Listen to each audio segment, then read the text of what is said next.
Assalamualaikum warahmatullahi wabarakatuh. Jumpa lagi dengan para calon mahasiswa Indonesia tahun 2024, teman-teman sekalian.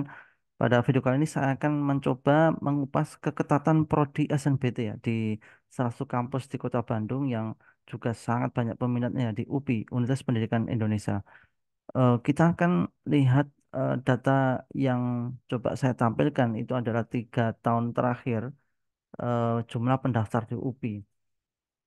Dan begitu juga dengan keketatan-keketatannya saya akan tampilkan dari yang kelas pertama ya. Kelas pertama di UPI itu diisi oleh prodi yang sangat banyak peminatnya sehingga menyebabkan angka keketatannya ini sangat kecil. Itu mengindikasikan persaingan sangat tinggi. Saya mulai dari yang kelompok saintek ya, itu ada ilmu komputer, arsitektur, keperawatan, gizi, dan teknik sipil. Itu ada di angka 2, 3, dan 5% ya peluangnya. Kalau di kelompok sosum itu ada ilkom, manajemen, psikologi, bahasa dan sastra Inggris, serta pendidikan bahasa Korea di angka 1, 2, 3% saja peluangnya. Masuk di tabel kedua untuk kelompok saintek ada keperawatan di kampus Sumedang, kemudian teknik elektro, pendidikan matematika, teknik logistik, dan rekayasa perangkat lunak di kampus Cibiru ya. Ini dengan angka 8, 9, 10, dan 11% peluangnya. Kemudian di kelompok sosum ada bimbingan dan konseling, pendidikan bahasa Inggris, pendidikan tata boga, akuntansi, dan manajemen pemasaran pariwisata di angka 3 dan 4% peluangnya. Layer satu ini memang kalau diperhatikan eh, keketatan soshum itu lebih kompetitif ya atau lebih ketat dibandingkan yang saintek. Di tabel kedua kelompok saintek itu sudah ada yang di angka 10%, tapi di kelompok soshum itu masih di angka 4% peluangnya.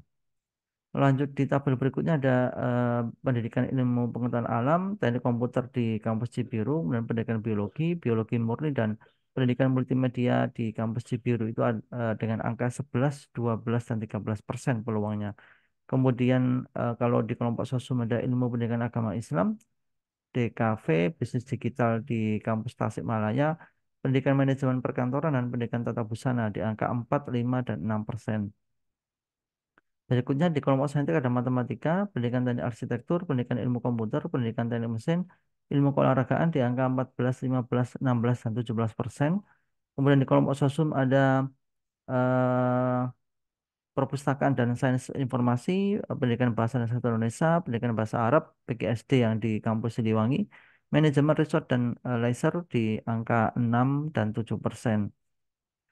Masuk di klaster ketiga, kelompok saintek ada pendidikan teknologi agroindustri, kimia, pendidikan sistem, kepelatihan fisik olahraga, pendidikan teknik otomotif di angka 17, 19, 21, 22%. Kemudian di kelompok sosumada manajemen industri catering, pendidikan pariwisata, ilmu ekonomi keuangan Islam, pendidikan bahasa Jepang, dan administrasi pendidikan di angka 8 dan 9%.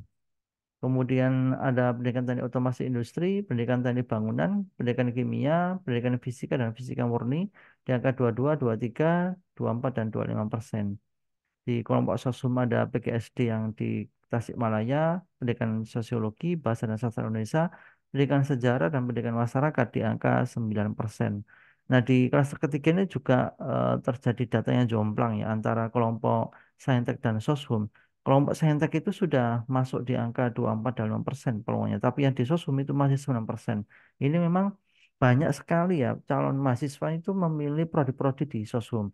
Padahal mungkin jumlah lulusan antara IPA dan IPS ya itu mungkin berimbang, tetapi pemilih prodi itu lebih banyak mengumpul di prodi-prodi sosum.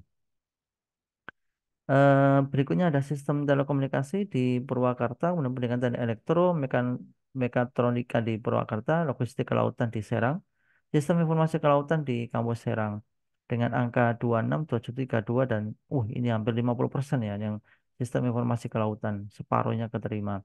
Kemudian ada film dan televisi, pendidikan bisnis, pendidikan ekonomi, PGSD Kampus Cibiru, dan pendidikan kesejahteraan keluarga di angka 9 dan 10%.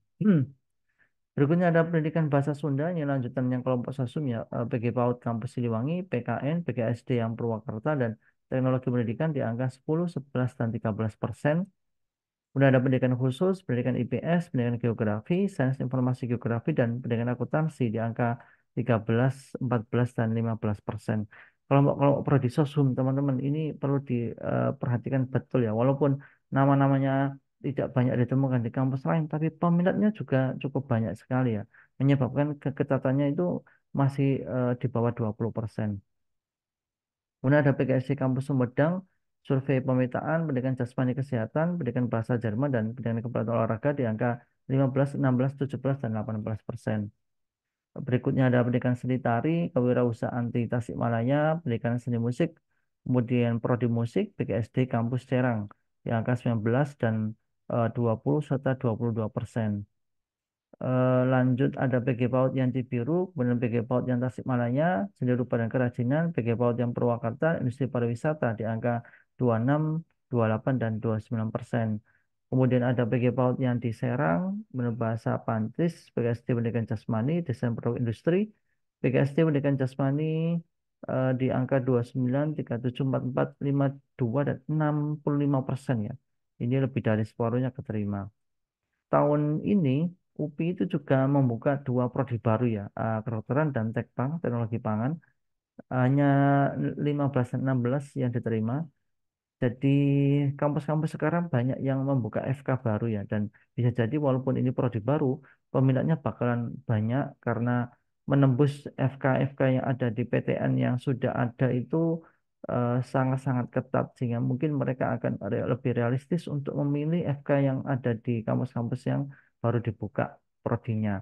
Dan ini bisa jadi nanti FK-nya UPI itu banyak sekali peminatnya walaupun kuotanya hanya 15. Nah, data-data ini semoga bisa memberikan gambaran tingkat persaingan untuk bisa kuliah di UPI itu seperti ini. Di kelas satu ini paling tidak yang skor-skor UTBK-nya aman ya 650 ke atas. Kalau 650 ke bawah ya tentunya teman-teman bisa melirik prodi-prodi yang ada di kelas 2 dan seterusnya. Semoga ini membantu dan memberikan pencerahan.